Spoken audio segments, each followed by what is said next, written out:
บ่เคยเป็นคนดีให้เห็นบ่เคยเป็นคือใจเจ้าหวังย่างลงย่างบนอยู่บนเส้นทางนักเลง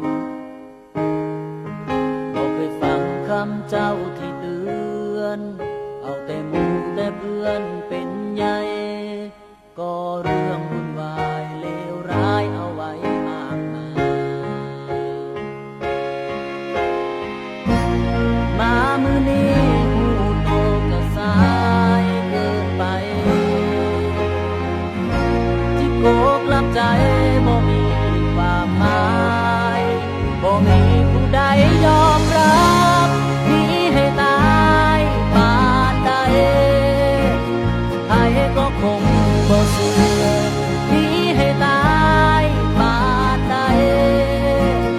เจ้าก็คงบ่เชื่อว่าเสือจังอายสิกลับใจบ่มีไผมาเสือกระสร้างบ่ได้หวังบ่เงินบ่สนมือดีต้องการให้เจ้าคนเดียวเข้าใจ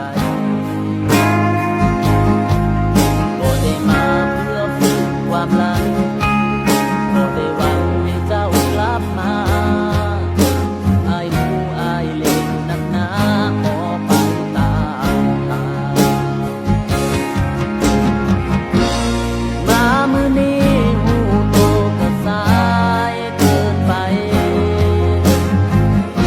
ที่โกกลับใจบ่มี